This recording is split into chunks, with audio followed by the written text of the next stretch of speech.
Welcome to another episode of Aliyah Money Talks, brought to you by Blue and White Finance. I'm excited to have Hillel Davis to talk about a subject that we get so many questions about, we think so many people are interested in, which is investing in Israeli real estate. Is it the right investment for you? What are things to look out for, and what are options and opportunities that exist out there?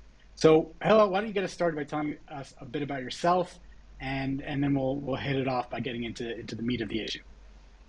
Sure. Thanks so much for having me. Like I said, I'm Hillel Davis, originally from sunny, beautiful Cleveland, Ohio. Now in the slightly more sunny Netanya, Israel. I live with my two gorgeous little girls, as well as my incredible wife, Shoshi. And for the past 12 years or so, I've been helping people of all sorts, Olim Chadashim, potential Olim as I think of them, as well as native-born Israelis, everything from young couples to singles, Chaylim Bodedim, families, with really everything having to do with residential real estate and housing in Israel. So that spanned from helping people through the process of buying a property, renting property, as well as property management, planning out and managing renovations, and really covering the geographical span of Israel as well. I'm a partner at Trusted House, where we've been together for about 6 years, really focusing on the processes involved in each of those different aspects of the real estate and housing experience, and really trying to giving people as much value as they can. Amazing. Trusted House is a great name. I really like that. Um, Thank you. so, I guess when somebody approaches an investment and they're thinking about putting their hard-earned money into somewhere that they hope will grow, we want to start the conversation by trying to understand what are the pros and cons. If we look at it relative to maybe a passive investment, putting money in the stock market, building a very passive, investment portfolio, what might you say are some of the pros, cons, risks when it comes to investing in Israeli real estate relative to some other investments people might be familiar with? Yeah, great question. So I'd say that historically, real estate is probably the most popular, most common form of building wealth in Israel. In the past, Israelis have not had as much knowledge or as much access to different types of investment tools. And so real estate has always been the safest investment. There's a few obvious positives about it and advantages to it. One is that it really holds value over time. That's probably the biggest one. You have dips in the market here and there, but you're never going that. Land is such a scarce resource, and thank God we have a growing population, and hopefully it'll continue to be. And always has been a growing population. And so land and property is only becoming more and more scarce and more in high demand. And so even when there's a dip here and there, because the market's never going to lose value as long as you know do your basic due diligence, know that you're actually buying a registered legal property that's always going to have a certain amount of value. And the rate at which it's grown in value has been incredible over at least over the past 10 years. There's been periods where it's grown, it's doubled over the course of periods like that. Um, as opposed to, say stock market where the fluctuations are a little bit more frequent. There's more uncertainty. Um, so I'd say that's number one. Number two is that there's a certain pride, there's a certain sort of prestige with owning property. You think about anyone who's listening to this is growing up in North America in any kind of Jewish community. Most likely their shul is probably named after someone who did very well in real estate. And same thing is true here. If you look at the list of despite all the billionaires that have come out of the tech world in the last number of years, if you look at the list of 50 wealthiest Israelis, you still have people like Sherry Aronson and Azrieli, and these people who built generational wealth. Obviously, they're not buying an apartment here and there in Petah Tikva and like that, becoming billionaires. But by being invested deeply in the real estate market, has proven time and time again to be a very successful way of building wealth. And a lot of people have made a lot of money just by doing that, buying an apartment. And one of the reasons why you're able to do that is the way that you're able to leverage property as opposed to with stocks. Unless you're really, professional in the way that you're investing in stocks, you're generally going to be using, funds that are available to you, that are liquid, in order to buy, whether it's an ETF or commodities, whatever it is. Whereas with real estate, having the opportunity to take out a mortgage, which is a long-term loan for relatively low interest compared to other types of loans, you're able to leverage the wealth that you already have, whether that's money or other things, in order to continue growing that portfolio. Now, it's changed a little bit in how you're able to leverage one property by another. I'm not going to dive into the right this second, but nonetheless, there's still always avenues for being able to use leverage to really grow your real estate holdings in a way that's not available in other types of investments. So those are a couple of the major things. And also, it's something tangible. I think that being able to see physically what you've bought as opposed to it being some digits on a computer screen, I think gives people a better sense of security, that they know where their money is. Some of the downsides, and there's certain plenty of them. There are plenty of them. One is the barriers to entry, the cost of entry, I should say. When you're buying real estate, you're going to pay tax on the purchase. You're going to likely pay a realtor, a lawyer.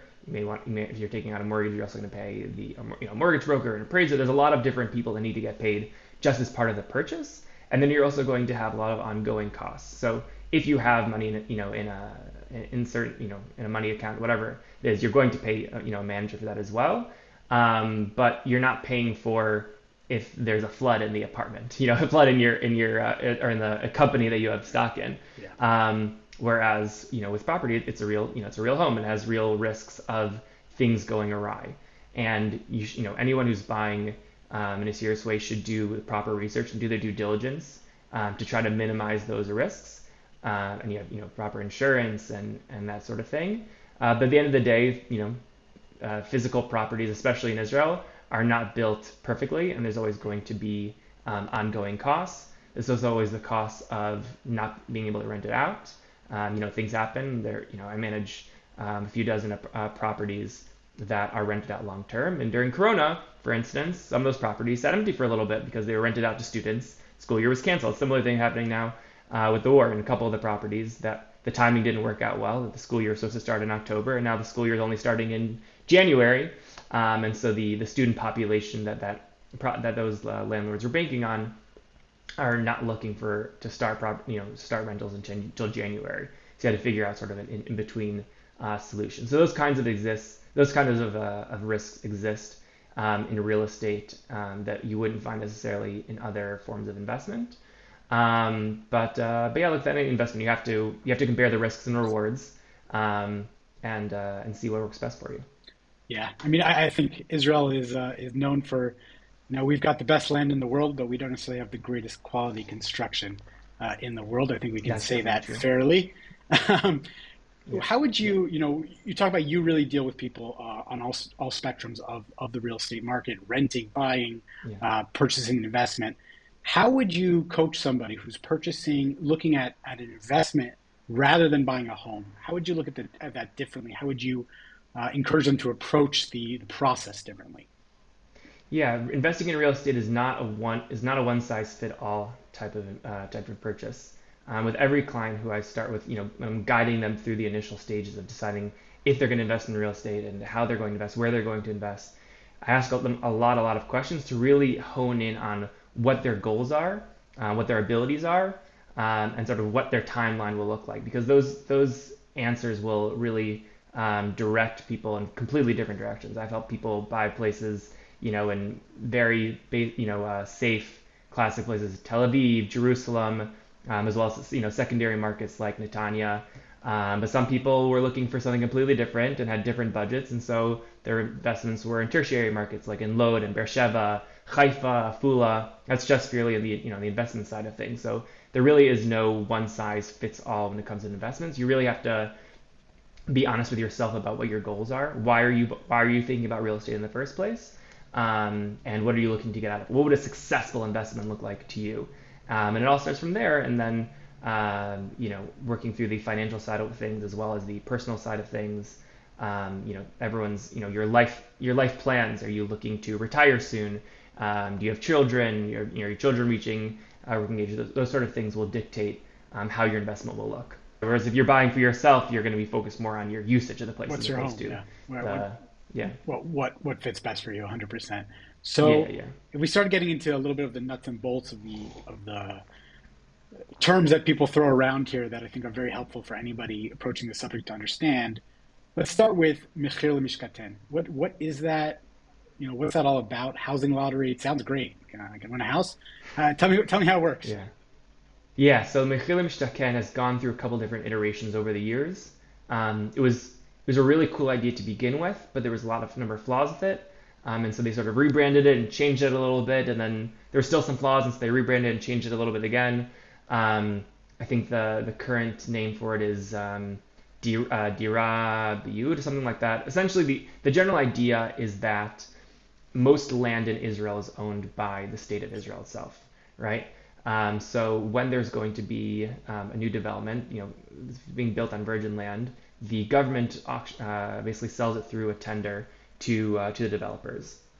So if they want to allow young couples or singles who haven't bought after a certain age to be able to get their foothold in Israel and be able to buy, so what they do is they will designate that a certain piece of land is going to be through this program, whatever it's called at that current, depending on which government is in place at the time. And they'll essentially give a certain discount to the developer. And in return, that developer has to sell a certain number of those apartments through this lottery system at a discount. So I'm not going to go through all the minutiae of how you register everything like that. But basically, assuming that you qualify, you pay the register fees, whatever it is, if you can choose a couple of different places that you want to be in the lottery for. If you win this lottery, you're not actually winning an apartment. You're not even winning the rights to a specific apartment. You're winning the right to buy an apartment in a development that's in a very early stage at a discount. So the advantages of that are A, that you're obviously getting, in theory, a discount from the market price. And B is that you're able to get a larger, this has changed a little bit in the way that the different iterations of the program, but in theory, you're able to get a larger percentage of mortgage than you normally would if you were buying in the free market. So meaning that a normal, well-qualified young couple is able to get up to 75% financing, let's say, on a mortgage. That 75% is of the value of the property. Now, the property that the people are buying through Mechir Mishtaken is still valued at whatever it would be, but they're buying it at a discount. So they're basically able to get a more leverage on the property. Now, I was reading a report recently actually saying how the discount sort of ends up differing from city to city. They're sort of comparing, where is it more worthwhile to buy Mechir Mishtaken. But it's important to keep in mind that the program is really designated for people to buy a place to own. It's created to try, and one of the reasons why they've made these changes is to avoid people buying it as an investment. Okay. That sort of defeats the whole purpose of trying to make the cost of living lower. But inevitably, people see it as an opportunity to invest in property at a discounted price. And so people, buy and join the lottery for places that they have absolutely no intention living in.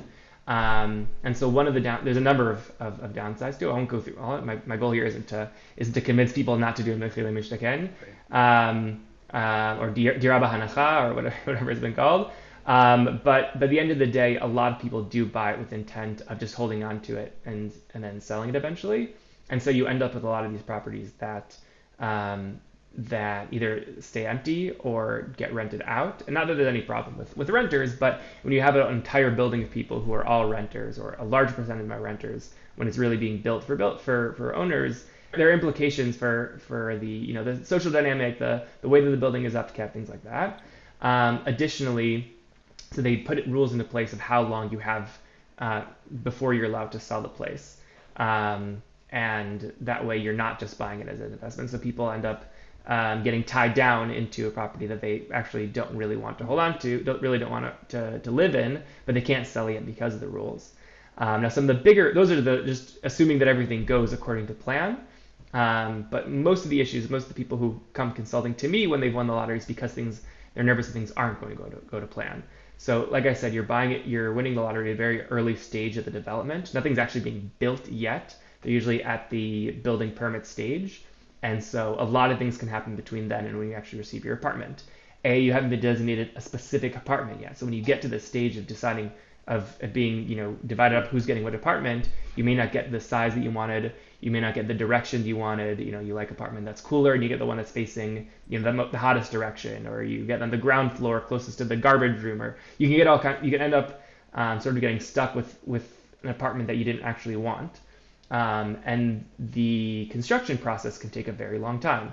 I could, fill the rest of this podcast with stories that people have told me of ways that they've had to wait for 10 years for that construction to actually start. And in the meantime, they couldn't buy anything else and all kinds of things like that. Because, like you said, construction in Israel is not a perfect industry. And it's not just about the quality, but also the bureaucracy involved and the timing and the finances.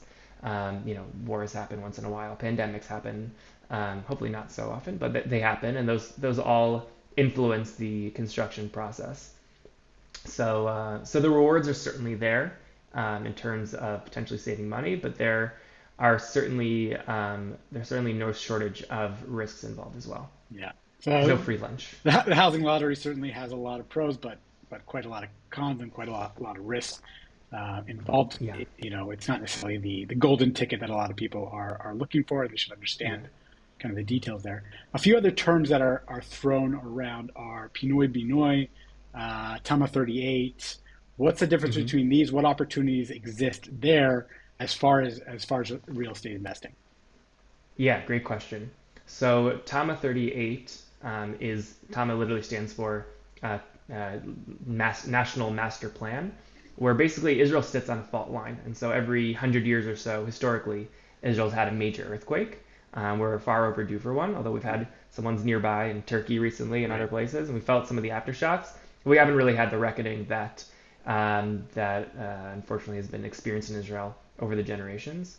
But not every building in Israel, in fact, tens of thousands of buildings in Israel are not built properly to withstand such an earthquake.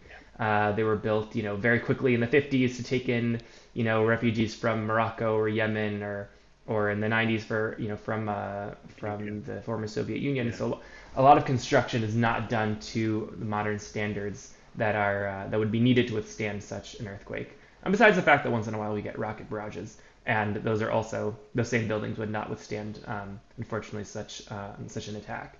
And so the idea of Tama 38 originally was to reinforce or replace all these older buildings to make them, bring them up to the modern standards, to be, more solid. And so there's two ways of doing this. There's Tama 38 Aleph, which colloquially is just often referred to as just Tama, which is where they reinforce the structure of the building. Imagine like a Django, where you sort of pull out some pieces and put in some extra pieces and then add some pieces around it. Sorry, Jenga. And so you have the existing apartments, but you're sort of building underneath it, and in this case, you're also building around it. And then you have Tama 38 Bet, which is generally referred to as Pinui Binui, where the entire structure is raised and built from scratch. Now, when it comes to Tama 38 Aleph, we'll just refer to it as Tama, excuse me, like I said, your existing apartments are generally not changed unless people tend to often do renovations when they have the opportunity because they're in a construction site anyway. But that's not necessarily the case. Everyone generally receives a mamad, a safe room that's built externally to their apartment, and then they're going to do, besides reinforcing the building, they're generally going to do some additions to the building. They're going to sometimes they'll add an elevator, sometimes they'll redo the facade of the building. And when it comes to Pinui Binui, like I said, they're generally they are knocking down the entire building. Sometimes it'll be a bigger project and they'll knock down several of them at a time. Now, the way that this works is that the government basically gives, in conjunction with the municipality, or if it's part of a general regional council, will basically give additional zoning rights to the building. So that if, let's say, right now you have a 4-story building that it's see 2 apartments in each story, blah blah blah. We're talking about, let's say, 1,000 square meters of a building. So they'll give them additional zoning rights so that you can build a taller building as well as a wider building. So that way you're able to expand outwards with those mamadim, the safe rooms, as well as build additional stories on top. And normally, if you did this, under regular circumstances, there'd be very significant taxes to pay. But because the government wants to encourage the safety of its citizens, So they're basically getting rezoning for free, Okay. or at very little cost. So usually the way it works, although not necessarily, is that an outside developer will go ahead and, or several outside developers will go ahead and approach the owners of the apartments and offer them different deals, and then the representatives of the building will choose a developer to take on the project, and that developer will, we'll do the planning, we'll deal with the getting all the permits, we'll deal with the financing as well as the actual execution of the construction. And in compensation, those additional floors that are built on top go to them, and their profit is basically from selling those additional apartments minus their costs from all the construction. So the developer gets extra apartments, and the owners of the apartments get either an upgraded building, maybe an extra mamad, maybe a new room, a mamad, right? Yeah. That's kind of the exchange Yeah, happening. exactly. Usually they'll, yeah, it's depending on what kind of how what city you're in. How, if you're in Tel Aviv, you're probably going to have more negotiation rights than if you're in, or more negotiation power than if you're in Beersheba, because the marginal cost of those apartments that are being built on top is so much different. So the incentive is that much higher for the developer to take on the project, and this comes at no cost whatsoever to the property owners. Maybe they'll pay the initial lawyer fees to have a lawyer to choose a lawyer to represent them in the negotiations. That's pretty much it. All the rest of the costs are fully taken on with by the developer. And same thing with Pinui Binui. That the difference with Pinui Binui is that with Tama you maintain your apartment throughout the project and you can continue living in there. It's maybe not so pleasant, but you continue living in there. Whereas with Pinui Binui, since the entire place is being knocked down and built from scratch, you actually no longer have an apartment that you own because your apartment has been destroyed. So you basically give the developer the rights to your apartment, and in exchange you're given the rights to a future apartment, which is again generally going to be bigger. Maybe it'll have a mirpaset, a terrace. It'll be new too. Maybe they'll Yeah. add parking. Right. Yeah, and it'll be brand new. Exactly. So the advantages there are obvious.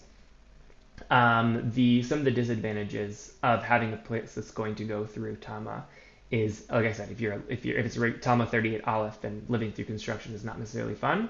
And if it's an investment property, then the amount that you're going to be able to get from rent during that construction period is also going to be limited because you're renting it to someone in a construction zone. Um, but whereas with Pinui Binui, part of the deal that's generally made with the developer, and actually some of the minimum um, compensation that the developer has to give the property owners is actually by law, and they've upped the ante on that because the pace of Tama and Pinui Binui was slowing down, and so the government actually upped the requirements of what they have to give you. But generally, over the course of the construction period, since you no longer have an apartment, you had a property that either you were living in and now you have to go find a place to rent, or you had a place that you're renting out and now you're not getting the income. So the developer actually pays you rent over the course of the construction period.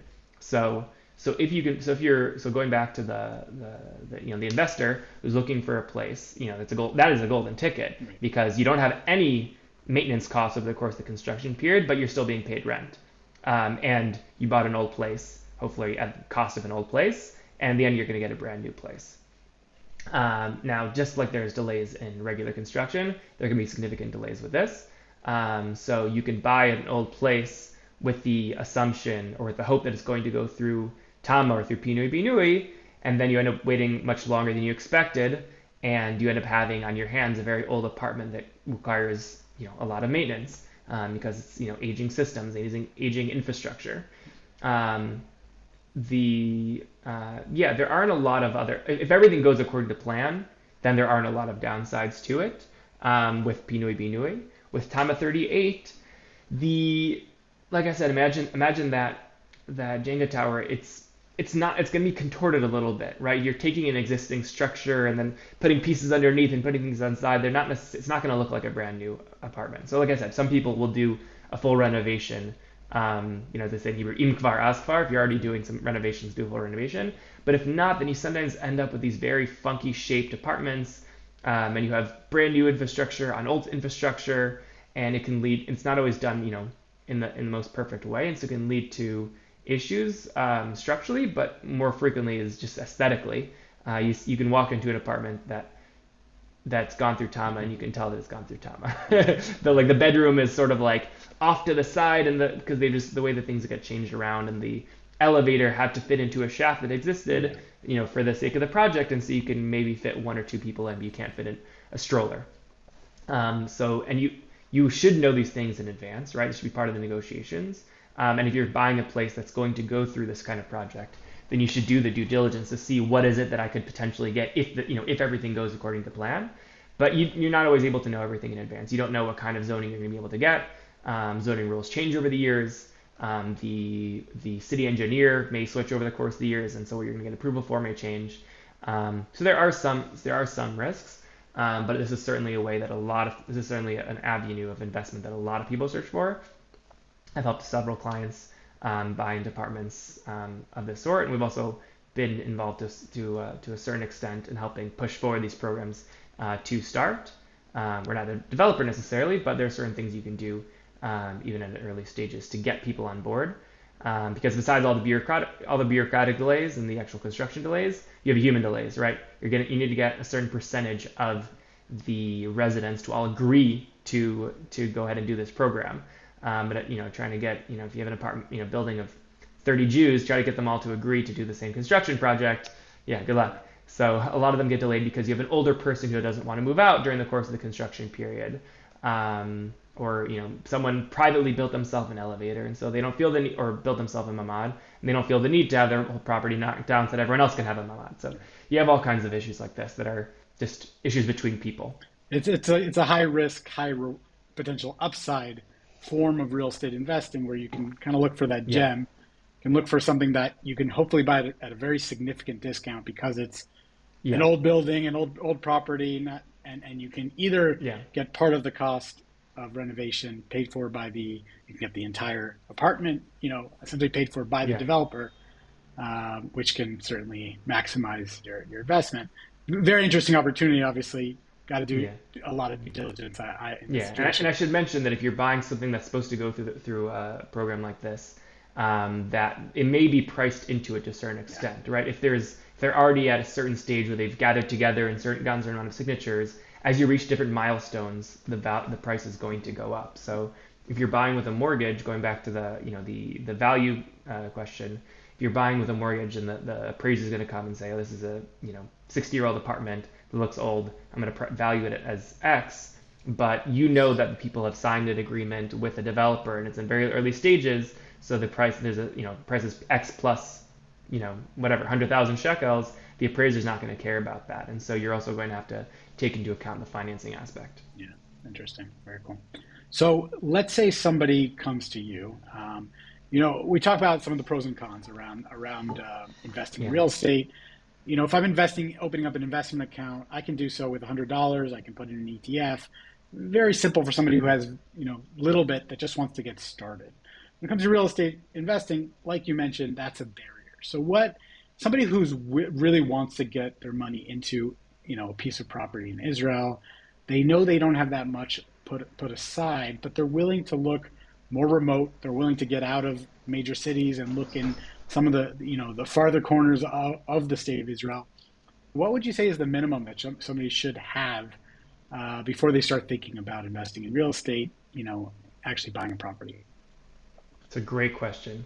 And I'll refer back to there's no one size fits all, because it depends on your risk factor, your level of risk that you're willing to take on. Because anything that's going to be on the cheaper end is by definition almost inevitably going to be higher risk. So if you only have half a million shekels available, you can do some great investments in different areas. Whereas if half a million shekels is available, then the investment opportunities in real estate to you are going to be limited to places on the periphery. Look, I've helped people make some very successful investments in Beersheba and Afula, Haifa, like I mentioned, in that million shekel range. Okay. Again, plus the costs that go along with it. Um, but it's high risk, high reward. I think that the million shekels is sort of like the keyword for cheaper places. You can find a place here and there for 850,000 or 900,000 shekels, but as sort of a rule of thumb, anything that's going to be really really cheap is probably going to be really really risky. So if it's your very first investment, probably not going to be, unless you have lots of other investments and this is just your first investment in real estate in Israel, but you have other money on the side. Um, I would say that you should be very careful with what you do. I wouldn't say you shouldn't do it at all, but you need to think about it more carefully. Whereas if someone has plenty of money to spend, they can buy a safe, family-friendly place in Bat Yam for 1.5 million shekel, as opposed to a student apartment in Beersheba for 1 million shekel. It's obviously a safer investment. Some of the more successful investments I've helped people make have been in the tertiary type of places like the in Lod, which people could think of as being a certain amount of risk. The investment I made there is probably one of the most proud investments I've helped someone make. The renter has been there for 4 years, and we've incrementally raised the rent over the course of the time they've been there. And despite the challenges of being in Lod, things have been, thank God, pretty smooth there. Obviously you have the maintenance, sort of costs that I mentioned before. Leaky pipe here and there, and insurance issues here and there. But at the end of the day, the hopefully it'll get closer and closer to Pinui Binui, which will eventually happen. And in the meantime, there've been family that's continuing to rent there. So risk doesn't mean that necessarily everything's going to go poorly, but if you don't have the money to spend, then you should really be careful. If you would quantify that a little bit, like if I would say that somebody who doesn't have at least 250, 300,000 shekel set aside for this purpose, again, on top of the mortgage, would you say that's Yeah. kind of a minimum? If you don't have that much set aside for this investing purpose, this is probably not the right investment for you, or not necessarily. How would you break that down? Yeah, I mean, in addition to the actual cost, so if I'll talk about mortgages for a second. So if someone's buying, if they don't own a property that they live in, and they're buying their first property is going to be an investment property, which is not unheard of. I've had several people do that. I've had clients who they live in Tel Aviv, and there's no chance they're going to buy a place to live in Tel Aviv, so I help them buy an investment property in Netanya. Right, similar people do that in Beersheba.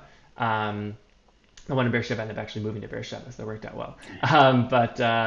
But it's not totally not unheard of to buy a property as if it's your first property with the maximum amount of mortgage, which again, like I said, if you're well qualified, could be up to 75%. Practically, we're talking about 70% mortgage because of the difference with appraisal. So assuming you need 70% of the money, and then you need another, let's say there's not going to be, let's say you're buying in the lower end, so there's not going to be any purchase tax because it's your first property. You don't need, let's say, another 3 or 4% of that for associated fees.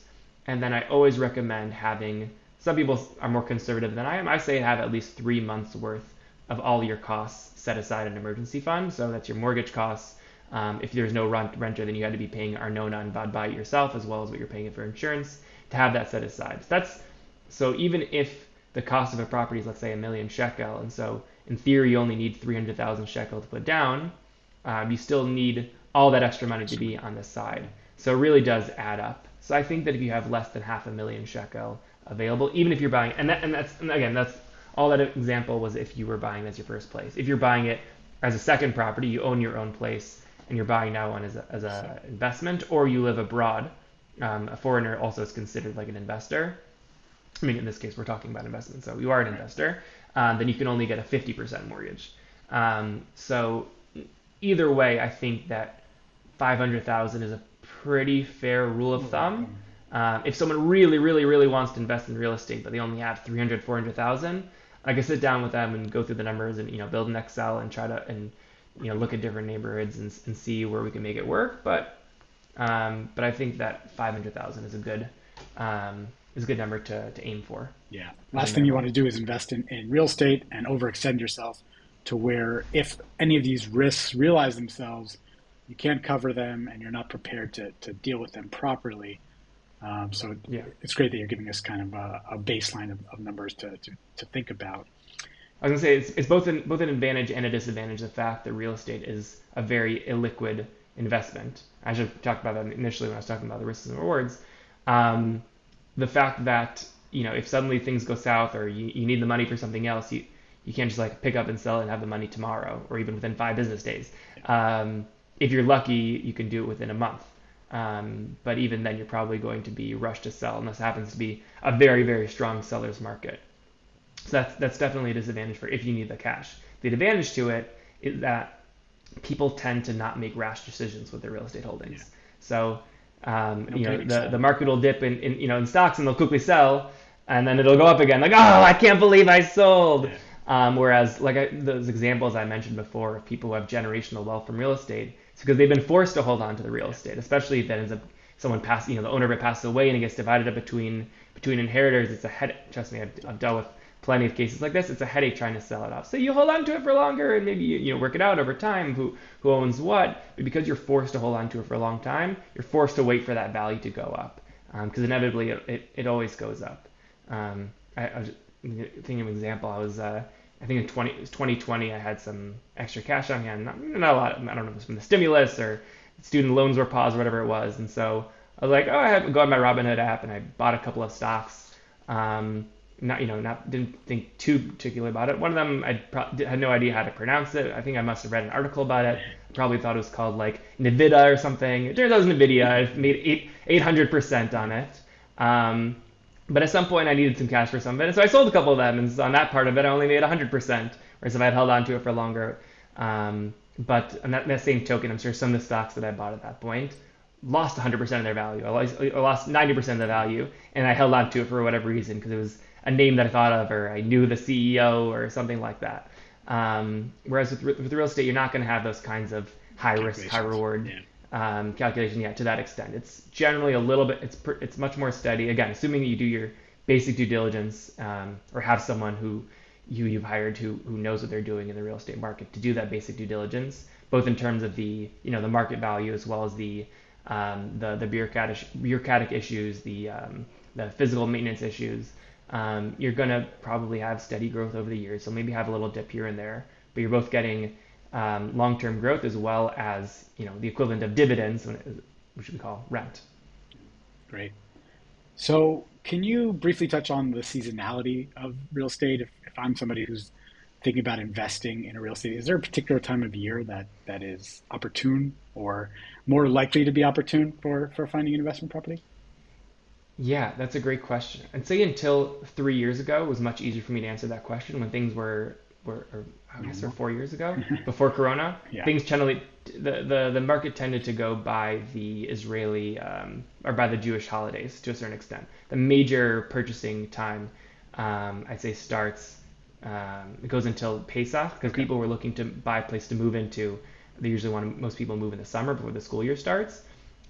So basically you kind of have a lull over the course of the summer, and that's more of the renters market. Okay. You have some last minute purchases here and there, but really the strength of the market is in the springtime, Okay. and then it picks up again after Sukkot generally because people are busy with their kids they're on vacation, their kids are on vacation, they're all over the place. You have deals that happen over the summer, but usually those are the spillover of deals that were in motion already beforehand. And then you have Chagim, and people are busy with Chagim, and they're traveling, and blah blah blah, and it really Tisha, during the 9 days, a lot of people don't want to do deals, and it picks up again generally after Sukkot. The people who are looking a little bit longer term, people who are buying a place now they're only going to move into in 6 months from now, 8 months from now, or they want to get possession in 3 or 4 months and do a major renovation. That'll take them a couple of months. So until a few years ago, I would say that the quiet time to buy is, if you could pull at the end of the summer or also just the beginning of the winter. Also, things tend to be quieter in the very very beginning of the fall, and then the winter starts picking up a bit again. But since Corona totally changed things because it was more had to do with people's availability when people could leave the house, or a lot of my clients are foreigners. They're either upcoming Olim or what I think of as long-term Olim. They would call themselves investors, Yeah. and it was really dependent on when they were able to get in flights. And now we're seeing a situation similar to that again, where I have a number of meetings that were canceled because people's flights were canceled, Yeah. or were pushed off, and so the Right. schedule has This is changed a being bit. recorded in January 2024 for anybody who's listening to this, you know, Yes. 6 months from now. And lots of great information here, but just to give you context, we're in the middle of a Yeah. war here in Israel. Yeah, jump back in. Yeah, yeah. Good disclaimer. So right now, things are, thank God, a little bit calmer, and they're there are only so many flights per day, but there are flights in, and so right now there's like I've got thank God a big influx of people who are coming in and looking to buy from abroad and locals as well. The places I've listed locally, I have a couple places for sale in different parts of the country. That's picked up as well because people are sort of have a certain flow going. So it really changes with what's going on in the world or in the country. Um, but it still has followed that general rule, right? The summer was relatively quieter, but that also had to do with the market in general. The interest rates were Interest very rates. high, and they just went down very recently, and that I think that maybe had to do with a little bit of the uptick in the interest. So it's hard to there's so many different factors obviously at play. It's hard to pinpoint one single specific thing, but that's generally the ebb and flow of the market. Yeah, makes sense. Regardless of what's going on in the world, there's always people that are looking to buy in Israel, and maybe now Yeah, even more than ever.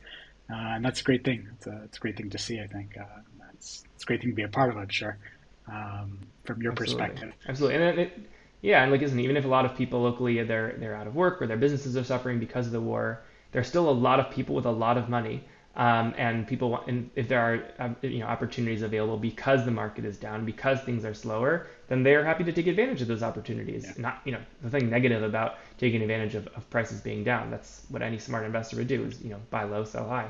right. So you certainly see a lot of that now. A lot of the people who are buying now of my clients are cash buyers. Got it. Very cool. Very interesting.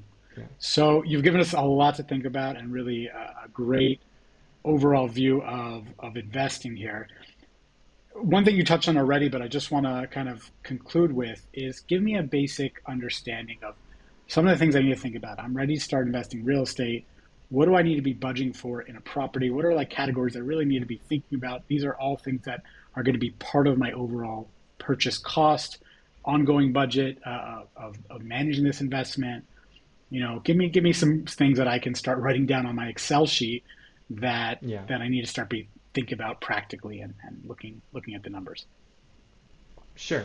So different realtors or different investment advisors may have their calculations a little bit differently, but in my experience, the way I like to calculate is first of all, is purchasing tax. That's going to be the same for anybody. Like I said, it differentiates between whether you are a foreign buyer or whether you're an Israeli buying your first place. Or there's also an Oleh Hadash rate, which is not often used because it's set up in a weird way that doesn't follow the normal Right. rules. But assume that you're either paying 0% up to about 2 million shekel if you're buying it locally, and then goes up 3.5%, and then jumps up a little higher if you go over 2.5 million.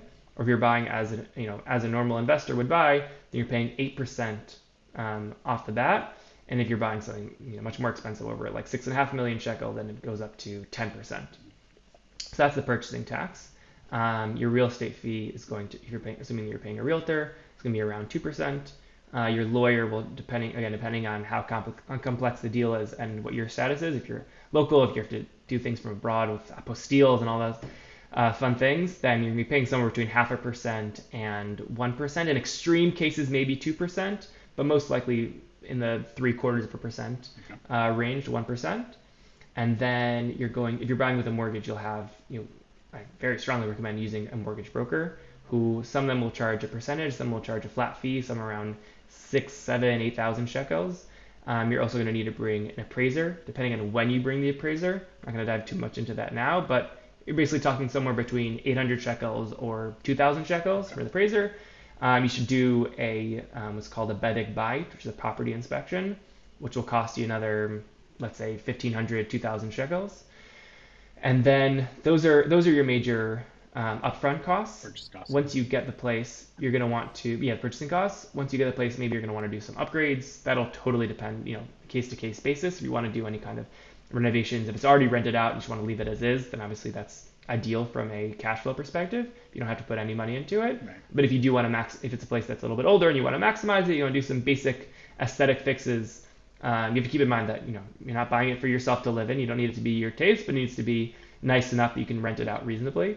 Um, put some money into that, and then on an ongoing basis, it'll really, really depend on the type of property. So if you have something that's pretty new, renovated, in good shape, then your maintenance costs. Well, first of all, you have insurance is pretty cheap in Israel. You're not going to be paying more than 100, 200 shekels a month in property insurance. If you have a mortgage, you'll have life insurance as well, which is also not a crazy high amount unless you have a really big mortgage. Um, and then yeah, your maintenance costs can really differ. It can be 1% annually of the rental income. It could be 5%. It could be 10%. Really depends on you know how lucky you are and how much due diligence you do, both on the property as well as the renters. Right, you want renters who are going to take care of the property for you. Um, like I said, I also do property management. We manage a few dozen properties across the country. Some of them are long-term rentals, some of them are Airbnbs, some of them are people just personal residences. So for ones that are rented out, I think our costs are pretty standard, about 8.5% of the rental income plus VAT. It basically comes out to about 10% of the rental income plus other fees when necessary. And then if you're over the minimum tax bracket, the minimum tax threshold rather, then which I think is about 5,000. They updated it the 15th of January. I don't remember exactly what it is, but let's say somewhere around 5,400 shekel. If you're above that amount, then you'll also pay income tax, Right. which you should consult with your accountant on how much that'll come out to be. But most people pay about 10% of the rental income in Right. income And, tax. and if you're American, Um, you also have to think about whether you owe income tax in the U.S. On yeah, this property, even if you're exempt from paying tax in Israel. So that's an important thing right. to consult on also. But amazing. Yeah, exactly. And if you are paying it, tax, then you also need to be paying an accountant to be filing the taxes for you. So, like I said, every property is going to have different ongoing costs, and you can get very lucky and have property that just runs by itself, and you have good renters who take care of things, and you don't touch it. And you could have properties that are, take up all your time and space, or you could have property manager who takes up all their time and space. So it really depends on how you want to manage it or have it managed. And again, it goes back to my initial questions that I always ask people: what their goals are, how involved do they want to be, what kind of is important for them to have higher cash flow, and you want a place you can rent out for a maximum amount, but it's not going to necessarily have as much growth, or you want a place that's going to be a little more prospective and maybe have more risks but have a lot more rewards. So those costs will follow the answers to those questions as well. Amazing. Hell, this has been a really fantastic just overview of all kinds of different opportunities that exist in terms of investing in real estate in Israel, challenges that exist, and really things to think about. I think this has really been very helpful. I'm going to put links and ways for people to get in touch with you right under this video for people to check out and learn more about what you have to offer and get in touch with you with more questions about everything that we talked about today. Thanks again for coming on the show. My pleasure. And Thanks for having me. yeah, and I'll tell all the listeners be sure to check out everything on bluewhitefinance.com for a lot more information. And we look forward to seeing you in the next show.